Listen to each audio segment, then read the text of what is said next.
what we're kind of offering people and what's so unique is that like we have bespoke custom interior, a little pedestal sink in the shower. That's dope. Exactly. That's awesome. And Like I think we should do that in all showers now. That's what I thought. I'm like Daphne, you're gonna give us too Really many good. ideas, It's a really and good everyone's idea. gonna want it. It's a really good idea. We're gonna have to up our base.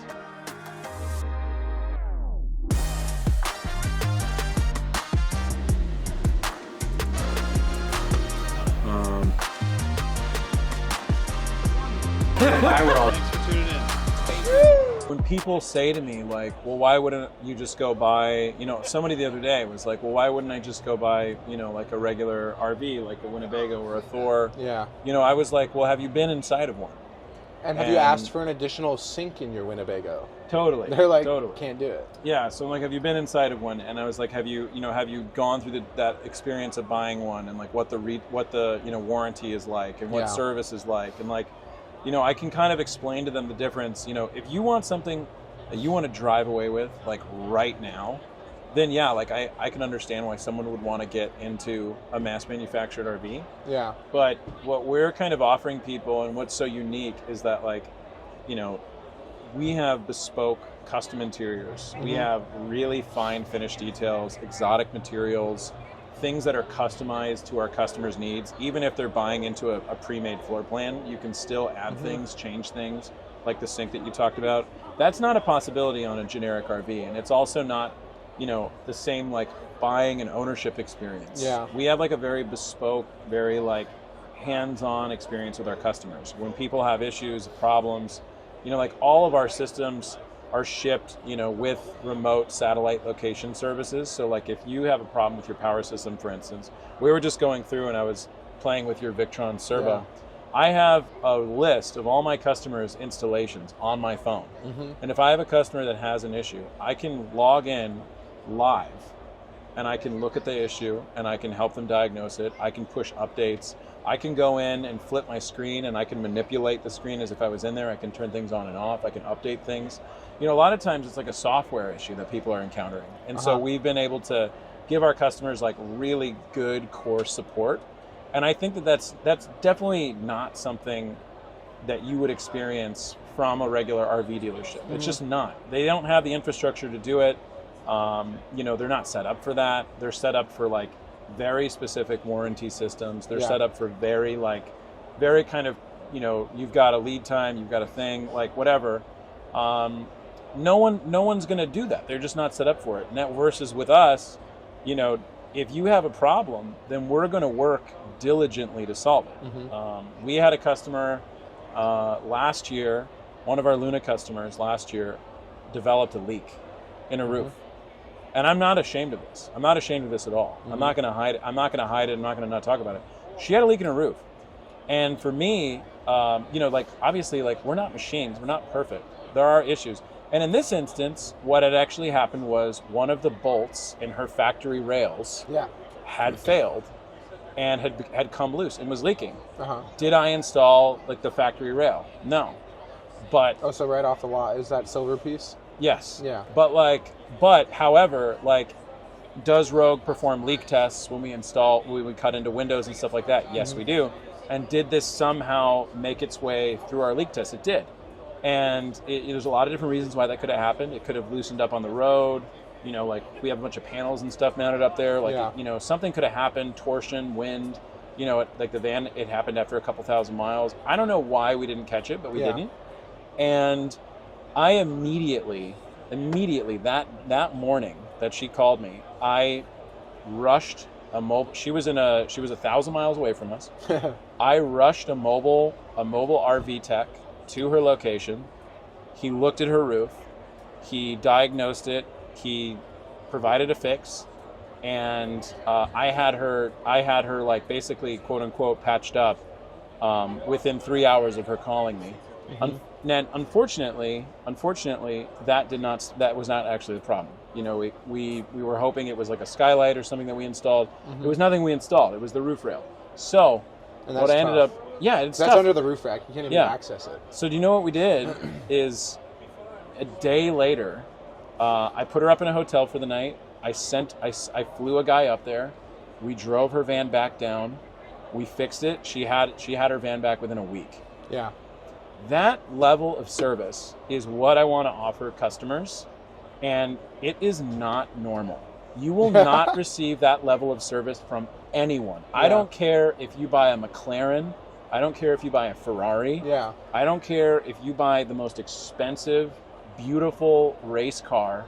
Yeah. No one will do that for you because no one's set up to do it. And Rogue is kind of a different experience. It's a tailored experience. It's a bespoke experience. Yeah. You know, you're paying us to like not just provide a great product, but like it's a relational thing. We're trying to create a relationship with you where, you know, no matter what you need, we're going to be able to provide it for you, whether that's a van, whether that's service. Maybe you have another vehicle. We're opening up a really cool off-road service center. We're going to be getting into like the track scene. We're going to be getting into the exotic scene.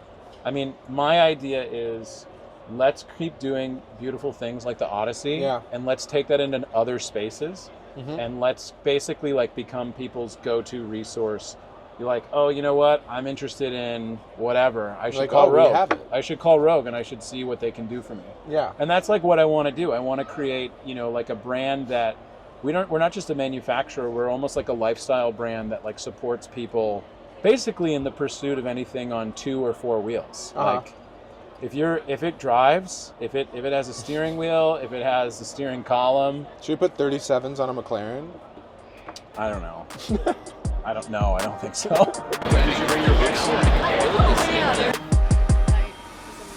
Super! Yeah! Either way. What do you mean? Like, what, are we gonna like diverge into the car market one day? I'm actively, I want to build drift cars, and I want to build off-road vehicles, especially like, you know, stuff like Eurowise is doing. Like I want to build Cayennes. I've already built my own. I have an Audi Q7 that I built for off-road. Yeah. Some of these Defenders over here, dude, like if you guys got into that, like a Rogue Vans Defender show van, I could so see that. I want to do all that stuff. I mean, and that's the stuff that I'm passionate about on my own. I've personally built and restored dozens of vehicles. Yeah. I've done tons of classic trucks. So has Steve Stolp. So have a bunch of our other guys. Like we're all gearheads. We all love cars. I own like 8 motorcycles. We all have like, you know, all these passions. Yeah. And, you know, the business started with vans, but I really want it to go in a bunch of different directions. Yeah. I want to do bikes. I want to do track. I want to do drift. I want to do performance. You know, I want to do all that stuff. I want to do restomons. I just want to do things that are like purpose-built and cool and interesting. Yeah. And if someone has a passion, then I want to like dive into it with them, and I want to create that. And that's really what we're about. We just want to support your passions. Yeah. And like, you're a passionate builder, and you're passionate about these designs, which is why we like, you know, align so well. And our customers are all enthusiasts. They're passionate about what they do. They're also eccentric, entrepreneurial. It's really cool. It is. And like it's almost like a community. I mean, that is what I want to create. I want to create a community of passionate people, passionate owners. And it like, you know, where like literally the answer is never no. It's just, well, let's figure out how. It's maybe. How are we going to do that? Like, you know, I don't know how I'm going to do that, but I'll tell you right now, I'm willing to figure it out. Yeah. And I want to work with you on that. Yeah. Like, so just yesterday, a couple was like, okay, this looks nice, but where am I going to put my parrots? I'm like, parrots?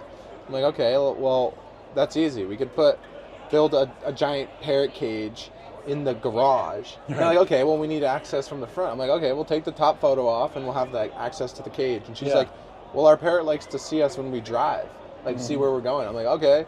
And I like took him to the front and showed him the partition. I'm like, we'll delete the partition right here, so the bird has like a front view. Put like a 2-way mirror or something so they can see both of them. And then have the cage over here. So now you have like the cage, and you can see all the way through the cage through the front of the van, and like access it as well from the side. So you have like a 3-point. I don't know. That's an example. But it's fun to nerd out about that stuff. It's fun to like I like the challenge. I like somebody coming to me and being like, you know what? I just really love this. Like something like parrots, which is super left field, and like. I don't know if they were joking with you or not. No, they're serious. That's great. Like they were serious. So like that's the kind of thing, like that's what we want. We want people to come to us with these passion projects, and it's like I had a couple last year in the spring reach out to us because they wanted us to build like a mobile dog. It was a mobile dog. Grooming? They did shows. Oh. They were show dog owners, and they did the show dog circuit. And we needed to build in like 6 kennels. And we like high-end kennels or like really nice ones. That's cool. Really nice ones. And we basically like, dude, we went all the way. We did all these 3D CAD models and all this other stuff. And I already have like this. Sorry, I cut you off. I have this grand vision of what I would make that look like. I'd like angle all the kennels like this and have the doors like straight through the aisle, but like accessed like giant angle, like a bunch of them stacked. I see what you're saying. I'll have to show you what we did. I think you'll think it's pretty interesting. We went through a couple renditions with them. They had some financial things come up. We didn't move forward with the project. I think they put a button in it. Hopefully they pick back up. But like those are the types of things that we're doing and that we're passionate about. And we also ended up last year, we actually did build a electric van for a dog daycare and grooming service where they were hauling like, I think 12 or 14 kennels at a time. We built that. That was awesome. Cool.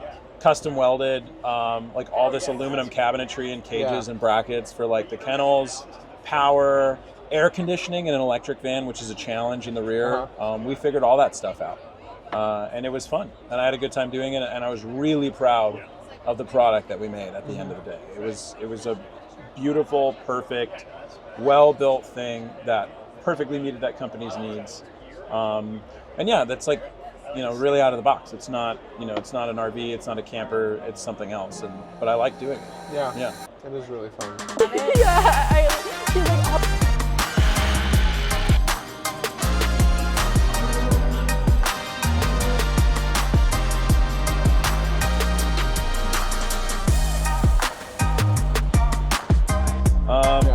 Well, guys, we're going to keep talking about Barrett Jackson. We're going to keep diving into, what fuels our passions. And yeah, we're going to let you follow along and hang out. And hopefully we have some cool people here this year that we can, grab in for an interview. Last year, I hung out with Rob Schneider in our van. I hung out with Damon John in the van last year. Okay. I hung out with a couple cool new notable names. I'm sure I'm forgetting a couple others. If you're seeing this video and I didn't mention you, I'm sorry. I can't remember everybody. Let's get someone famous in this van. Yeah, no, they come here. It'll happen. I saw two well-known actors yesterday, and I just when it comes to those types of people, if they're interested and they want to come in the van, then I'm gonna talk to them. But otherwise, I'm just gonna leave them alone. I'm not gonna reach out. I'm not gonna mob them. Just let them do their thing. He's a smaller stature, and he does comedy. He's a comedian and he's an actor. In